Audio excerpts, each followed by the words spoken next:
Start reading at verse 1 of chapter 2. The Apostle Paul is writing here. He is addressing the concerns of the church of Thessalonica about the coming of Jesus Christ. And it says, "Now, brethren, concerning the coming of our Lord Jesus Christ and our gathering together to him, we ask you not to be soon shaken in mind or troubled." Somebody needs to underline that right there. Just for what it says. That you're not to be shaken in mind or troubled. Hallelujah. How many of you know that we serve a God that is able to send help when we need it? Yes. Hallelujah. Oh, how many times have you been there troubled in your mind and somehow you made it through the day? Oh, I bless his name. Yeah. Not to be soon shaken in mind or troubled either by spirit or by word or by letter, as if from us, as though the day of Christ has come.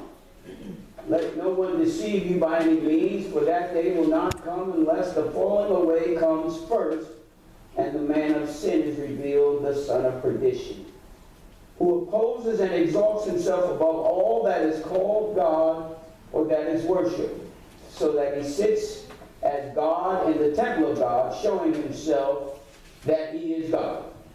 Do you not remember that when I was with you, when I was still with you, I told you these things? And here's the key verse. And now you know what is restraining, that he may be revealed in his own time.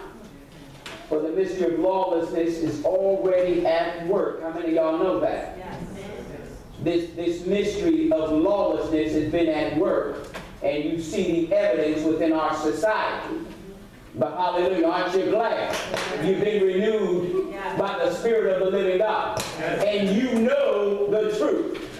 Hallelujah. We don't lose, we've already won. Hallelujah. Jesus is the King of Kings and the Lord of Lords. Hallelujah. How many of y'all remember the Ali fight? I forgot which one it was. But he got knocked down. Right? No, it wasn't Ali. I'm sorry. Which fight am I thinking? Tyson. No, it was the one. Oh, I'm sorry. It was Larry Holmes. Larry Holmes got knocked down, but Larry Holmes got up and ended up winning the fight. And at the end of the fight, what they do? They immediately hand you the belt, so you can put the belt up and show that you're the champion. Jesus defeated Satan at the cross. Pilate put a sentence on Jesus, right? And they scourged and ripped his body apart. And he struggled to carry his cross. So he got knocked down. But on the third day, Brother Ken, he got up. And now he's got the belt in his hand. He's the reigning champion. I don't care what I see out there. My God, he reigns. He has all power and authority. Hallelujah. We bless his name. We give him glory. Hallelujah. Verse 8, and then the lawless one will be revealed. He will be revealed, whom the Lord will consume with the breath of his mouth and destroy with the brightness of his coming. Y'all see that right there, right? Verse 9, the coming of the lawless is according to the working of Satan with all power, signs, and lying wonders. Y'all see that? And with all unrighteous deception among those who perish, because they did not receive the love of truth, that they might be saved. Y'all seeing that there, right? Let's reread now verse 7. For the mystery of lawlessness is already at work, only who what now restrains. Y'all see that word? Some of the translations might be different. I believe King James says restrain, right? What does it say? Let. Okay. The New King James uses the word restrainers. Okay? Same thing. It says, will do so until he is taken out of the way. So what is the writer telling us? He's telling us now, with all that we see going on, because the Holy Spirit is here, yes, things are being restrained. Yes. That's why you don't want to be here, yes, when the Holy Spirit leaves. Yes. I don't know about you, but I got my bags packed right now. Oh, glory to God. You know, how many of y'all, when you go on vacation, you pack the night before? For those of you who wake up and y'all don't try to pack when you get ready to leave, that's a problem, man. You pack the night before. I'm packing now. Because I don't want to be here. See, the Holy Spirit now, when you talk about the condition of our world, it is hard to imagine what it would be like if the Holy Spirit was not here. Hallelujah. As bad as it gets, the Holy Spirit has some things on lockdown. Yes. Hallelujah. And that's why every Sunday I tell you, pray for your families, for your children. Pray for your walk. Shut your door. Get quiet with God. Because the devil now is moving at a pace, and if you're not in your prayer closet, you're not activating the Spirit. Hallelujah. I'm not telling you this just to tell it to you. I'm telling you because, you know, he's attacking my house. But I know the restrainer is holding him back. Hallelujah. This is now to condition all of us this morning as Christians that the power that raised Jesus from the dead is in you. That same power is in you and me. Oh, hallelujah. Hallelujah. You got that activated. Don't wait till you get the phone call in the middle of the night that something terrible happened to somebody in your family when you could have been praying and asking God to cover them with the blood. Hallelujah. Don't wait. We have the power. Now what I want to do, I just want to kind of go back to Genesis chapter 2. And I want to paint a picture. I want to show why the restrainer is so valuable to you and I today. We're going to go back and look at some things and see, how did we get here? Why did Jesus say, I must go, that the Father might send the helper?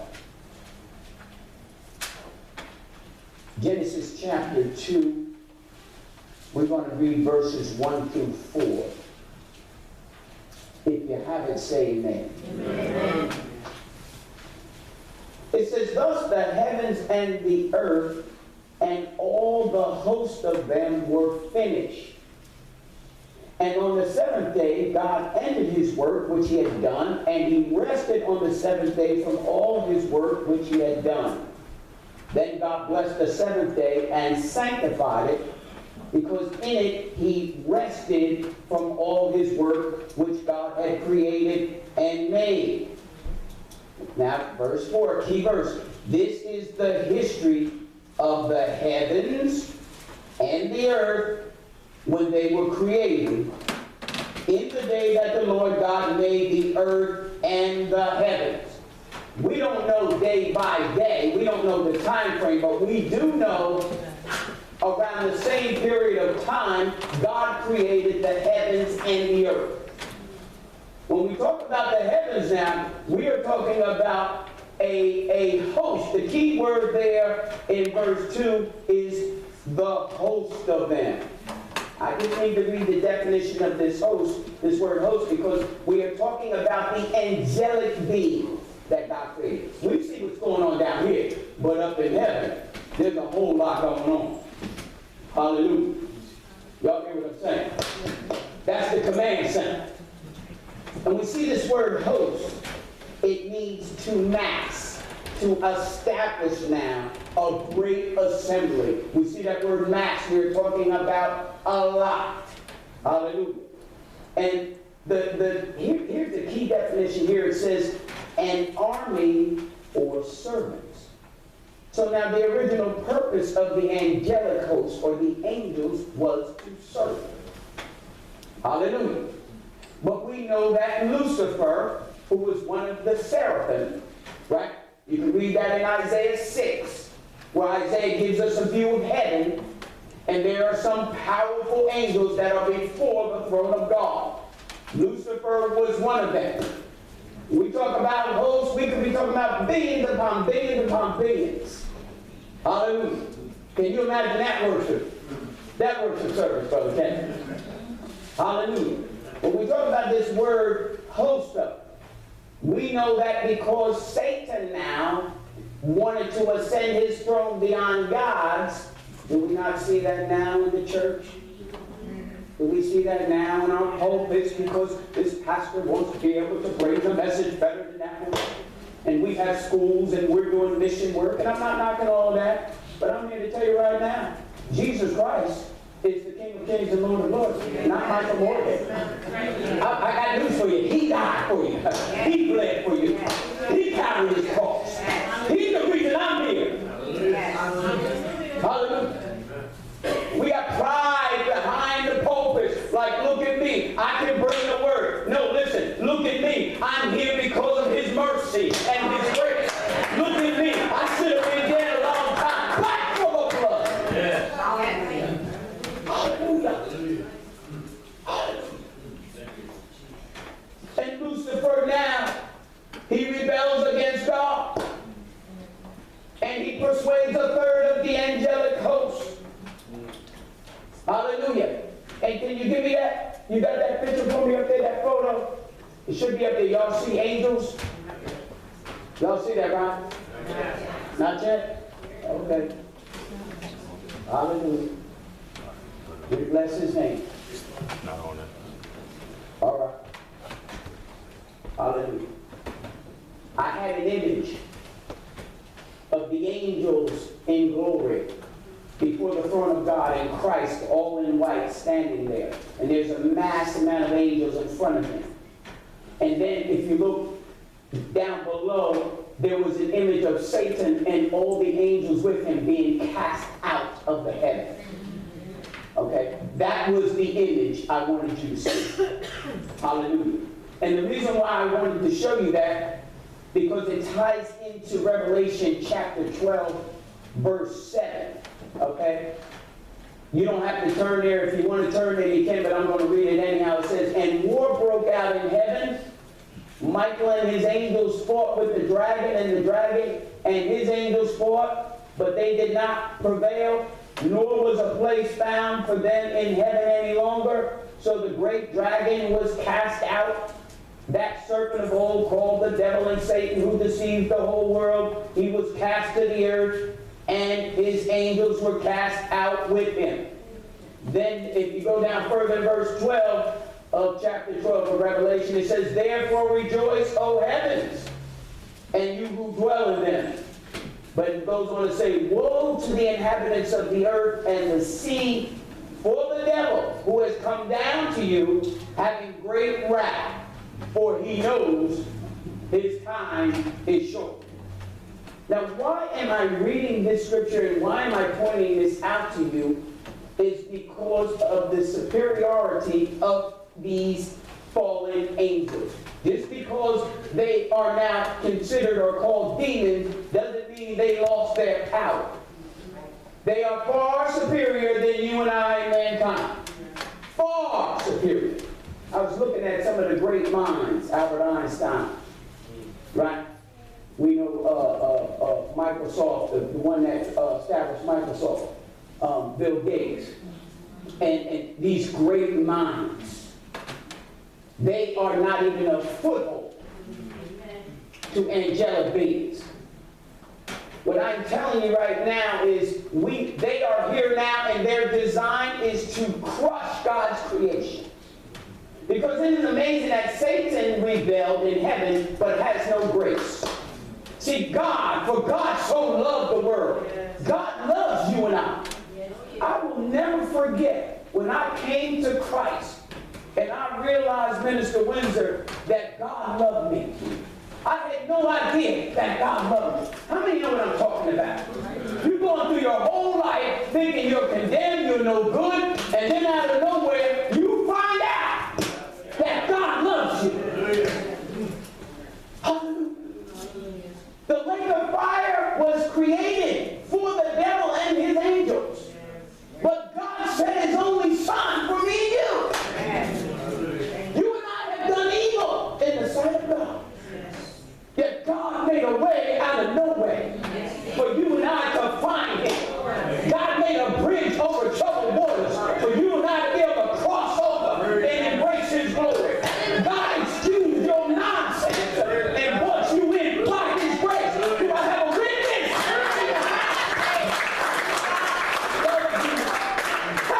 He loved you. You and I are under grace. The devil was sentenced the day he was cast out. He was sentenced. Yet you and I sit here, and we have grace. Hallelujah. Y'all stay with me now. Their main objective, that they're here now, is to steal, kill, and destroy God's creation. That's their main objective. Hallelujah. But they use now what I'm going to call, or I'm going to say their mission is to oppress and possess. Okay? That's the mission. To oppress and possess. Now let me read this definition. And it's not just you and I. They want our grandkids. Yes. You understand what I'm saying? Yes. How many of our brothers we remember when we were seniors in high school and the freshman class came in? We had a bunch of girls that were seniors. We had a bunch of girls that were juniors. But what was we looking at? We were looking at the freshman girls. I know y'all curse right there. I know, but it's all good. But that's what the devil does. The devil's not worried about you and I. We live most of our lives. He is concerned about our grandkids. Hallelujah. His strategies are to oppress and possess. Look at this word oppress. It means to cramp. Now that's literal or figurative. So you can take, that can be physically. That can be done physically. To cramp us. Right? And this again can be a transitive cycle. In other words, if I can cramp and I can oppress here, then if I have success, as I move to the next category, I'm going to have success. I mean, you saw the movie, the Shack House. The Shack. Right? Powerful movie, right? And you remember the scene when he's looking at a little boy, and this boy is being abused by his father. And he doesn't realize, but that's his father when his father was young. See, the devil does things in childhood to repeat it in the next cycle. It's transitive. Oppressed, to be oppressed is transitive. And the enemy will use this system to dominate and weaken the nation. Hallelujah. We see also the word besiege. When we talk about being oppressed, to besiege, to surround. I mean, you wake up some days and it's like 50 things going on. You're surrounded. I went through a week this week where there was some serious stuff going on, and then in the middle of it I get a call and I find out my first cousin's son was shot in the head, found dead in his SUV over in Asbury Park. You've probably seen it all over the news. Right? I had to meet with the family. We're preparing a funeral. I had to do that funeral. Y'all hear what I'm saying this morning? And I'm sitting there and there's so much stuff going around. Sometimes we're besieged. Sometimes we're just surrounded. And the enemy just wants to oppress. But that's when you got to be still and know that he's God. I got arrows flying in my mind. I got the flesh saying, do this, do that. I'm just sitting there watching it all. See, if you can be still and know that he's God, you can watch it